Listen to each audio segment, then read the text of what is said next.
ഇതുപോലെ juicy chicken breast ഉണ്ടാക്കണോ? എന്നാ വാ.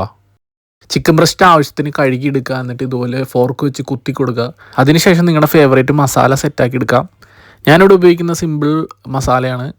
മുളക് പൊടി, മഞ്ഞൾപ്പൊടി, ഉപ്പ്, കുരുമുളക് പൊടി. നിങ്ങൾക്ക് നിങ്ങളുടെ ഫേവറേറ്റ് മസാല യൂസ് ചെയ്യാം. അത് രണ്ട് സൈഡിലും തേച്ച് പിടിപ്പിക്കുക നന്നായിട്ട്. എന്നിട്ട് പാനിൽ ആവശ്യത്തിന് ഓയിൽ ഒഴിക്കുക. ഇനി ഇത് ഫ്രൈ ചെയ്തെടുക്കുക. അപ്പോൾ കുറേശ്ശെ അങ്ങോട്ടും ഇങ്ങോട്ടും മറിച്ചിട്ട് വേണം ഇത് ഫ്രൈ ചെയ്യാൻ. കണ്ടിന്യൂസ് ഒരു സൈഡ് തന്നെ കുക്ക് ചെയ്യരുത്. 2-3 മിനിറ്റ്സ് കൂടുമ്പോൾ അങ്ങോട്ടും ഇങ്ങോട്ടും തിരിച്ചിട്ടും മറിച്ചിട്ടൊക്കെ കൊടുക്കണം. പിന്നെ ബട്ടർ ആഡ് ചെയ്യുക. ബട്ടറാണ് ഇതിൻ്റെ മെയിൻ ചിക്കൻ സോഫ്റ്റ് ആവാൻ വേണ്ടിയിട്ട്. അപ്പോൾ ബട്ടർ ഇതുപോലെ കോരിയിട്ട് ചിക്കൻ പീസിൻ്റെ മുകളിൽ ഇങ്ങനെ ഒഴിച്ചൊഴിച്ച് കൊടുക്കുക. ഈ പ്രോസസ്സ് നമ്മൾ റിപ്പീറ്റ് ചെയ്യുക. ഒരു 5 മിനിറ്റ്സ് കൂടുമ്പോൾ ഇതുപോലെ മറിച്ചിട്ടിട്ട് ബട്ടർ ഇതുപോലെ പിന്നെയും മുകളിലേക്ക് കൂടി ഒഴിച്ചു കൊടുക്കുക.